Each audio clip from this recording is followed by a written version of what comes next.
Hello guys, आज मैं आप सबको एक ऐसी मूवी बताने जा रहा हूँ जो कि आप सब ने देखी तो ज़रूर होगी, लेकिन आपने इसका उर्दू में एक्सप्लेन नहीं देखा होगा। ये मूवी बहुत कमाल की है। आप इसको एक बार वॉच करेंगे, आपका दिल करेगा कि मैं इस मूवी को बार बार वॉच करूँ। तो इस मूवी की कहानी एक ऐसी जगह से शुरू होती है कि फ़र्स्ट डे से स्टार्ट होती है कि एक लड़का बैठा होता है अपने ऑफिस में, तो वो ना कुछ ख्याल सोच रहे होते हैं। तो अभी वो सोच ही रहा होता है, एक लड़की उसके सामने आ जाती है, तो वो उससे काफ़ी इंप्रेस होते हैं। ठीक है, उसके बाद फिर वो आपस में मिलते हैं, फिर लिफ्ट में बात होती है, फिर मुलाकात करते रहती हैं। ठीक है, तो जैसे वो उससे मुलाकात करते हैं तो एक दिन वो बियर पीने चले जाते हैं। ठीक है, तो उनकी ना काफ़ी मुलाकात अच्छी होने लग जाती है। तो फिर वो एक दिन सीधा जाती हैं बार में। तो जैसे वो लड़का बार में जाता है तो देखते हैं वो लड़की वहीं बार में होती है। तो वो लड़की कहती है कि मुझे गाना पसंद है, तो वो गाना गाती हैं और वो लड़का उसकी आवाज़ सुन के काफ़ी इंप्रेस हो रहा होता है। ठीक है, उसके बाद फिर वो लड़का आते हैं, इस लड़की की तारीफ़ करते हैं और कहता है कि तुम क्या गाना गाती हो, मुझे भी गाना आता है, मैं भी गाना गा के दिखाता हूँ। उसके बाद फिर वो अपनी आवाज़ में गाना सुनाते हैं, तो लड़की काफ़ी खुश होती है, इंप्रेस होती है।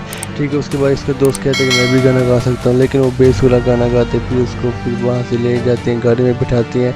उसके बाद फिर वो लड़की अपने रास्ते चली जाती है, लड़का अपने रास्ते चला जाता है। फिर उसके अगले दिन आते हैं ऑफिस में सीधा काम वगैरह करते हैं। काम वगैरह करने के बाद फिर उनकी ना वहीं पर अच्छी दोस्ती हो जाती है। फिर उनका उठना बैठना, खाना पीना, घूमना फिरना, शॉपिंग करना फिर एक आम हो जाता है। उसके बाद फिर लड़के काफ़ी खुश होते हैं। फिर वो बाहर आते हैं, काफ़ी इंप्रेस होते हैं। फिर वो सब लड़कों को जमा करते हैं, उनके साथ डांस करते हैं, तो काफ़ी वो खुश हो रहा होते हैं। फिर लड़की से चैट करना, फ़ोन पर बात करना जैसे होता है। उसके बाद फिर उन दोनों में काफ़ी लड़ाइयाँ झगड़े भी होते हैं। फिर डेट करते हैं, फिर थोड़ा सा घूमने फिरने जाते हैं, खाना पीना करते हैं। फिर वो उस लड़के को ना टैटू का शौक होता है। फिर लड़की कहती है मेरे हाथ पर टैटू बना। फिर वो सेम बिल्डिंग वगैरह उसके हाथ में बनाती है। उसके बाद फिर वो सीधा बार में जाते हैं। बार में जाने के बाद वो उस लड़की से फिर जवाब मांगने की कोशिश करते हैं, लेकिन लड़की को काफ़ी गुस्सा आ जाता है। वो कहते हैं मुझे थोड़ा सा टाइम चाहिए। फिर उसके बाद फिर इन दोनों में काफ़ी लड़ाई हो जाती है। फिर वो लड़का इसको छोड़ के अपने घर आ जाते हैं। फिर लड़की को इसका एहसास होता है। फिर वो दोबारा इसके पास आती है, इसको मनाती है। फिर दोनों फिर खाना वगैरह खाती हैं। फिर उसके अगले दिन फिर वो जाते हैं, घूमते फिरते हैं। फिर एक लॉन्ड्री में आते हैं, कपड़े वगैरह धोते हैं, हर फिर सैन में मूवी वगैरह देखते हैं। तो ये लड़का जब से इस लड़की के चक्कर में पड़ता है तो उसके काम से दिल हट जाता है। उसके बाद फिर लड़का इसको कहता है कि मैं तुम्हें फायर कर रहा हूँ। ठीक है, फिर लड़का खुशी खुशी कहता है ठीक है, मुझे भी नौकरी की ज़रूरत नहीं है।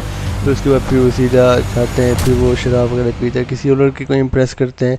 इम्प्रेस करने के बाद फिर उसको कहता है कि मैं भी अच्छा गाना गाता हूँ। ठीक है, तो फिर उसको गाना सुनाते तो तब उसकी आवाज़ इतनी ख़ास निकलती। फिर वो लड़की इसकी बेसुरी आवाज़ सुन के वहाँ से चली जाती है। फिर वो लड़का एक दिन बस में ट्रैवल कर रहा होता है, तो वो लड़की इसकी पीछे वाली सीट में बैठी होती है। वो इसको देख लेती है, फिर इसके पास आती है, इससे बात करती है। फिर इन दोनों में जो थोड़ी मिसअंडरस्टैंडिंग होती है फिर वो दोबारा ठीक हो जाती है। फिर वो खाना वगैरह खाते हैं। फिर इस लड़के के दोस्त की शादी हो रही थी, फिर उसकी शादी में जाते हैं तो काफ़ी इंजॉयमेंट करते हैं, शादी को एंजॉय करते हैं। फिर डांस करना, फिर डिनर करना, फिर उसके बाद फिर काफ़ी इंजॉयमेंट करते हैं। ठीक है, तो उसके बाद फिर वो वहाँ से सीधा वापस अपने घर आ रहे होते हैं। ठीक है, तो वो लड़का देखते हैं कि उस लड़की के हाथ में एक रिंग होती है। वो शादी वाले दिन ही देखते हैं, वो एक इंगेजमेंट रिंग होती है। तो फिर वो लड़का वहाँ से चला जाता है।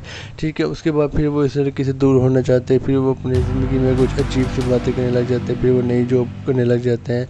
ठीक है, तो फिर वहाँ से भी उसको रिज़ाइन हो जाता है। फिर वो वहाँ से भी सीधा छोड़ जाते हैं। फिर वो काफ़ी सोच रहे होते हैं, अपने पुराने पल को याद कर रहे होते हैं। फिर वो एक लाइब्रेरी में जाते हैं तो उस लड़की को फिर देखते हैं, फिर उससे बात करते हैं। ठीक है, लेकिन फिर लड़की नहीं मानती है। उसके बाद फिर वो काफ़ी अकेला पड़ जाते हैं। ठीक है, उसके बाद फिर शादी का ख्याल सोचते हैं। तो एक बार वो एक जगह पर बैठा होते हैं, तो जहाँ पर उस लड़की के हाथ में टैटू बनाते हैं, तो देखते हैं कि वो लड़की बैठी होती है। फिर उनके आखिरी लम्हात होते हैं। ठीक है, तो वहाँ पर फिर वो काफ़ी बातचीत करते हैं। फिर वो लड़की कहती है कि मैं जा रही हूँ छोड़ के। ठीक है, तो अपनी लाइफ में खुश रहो, मैं भी अपनी लाइफ में खुश रहती। फिर वो जाती जाती इसको बाय बोलती है। ठीक है, तो उसके बाद फिर ये लड़का फिर से अकेला पड़ जाता है और यहाँ पर एक दिन से लेकर 500 दिन कंप्लीट हो जाते हैं और यहाँ पर मूवी ख़त्म हो जाती है।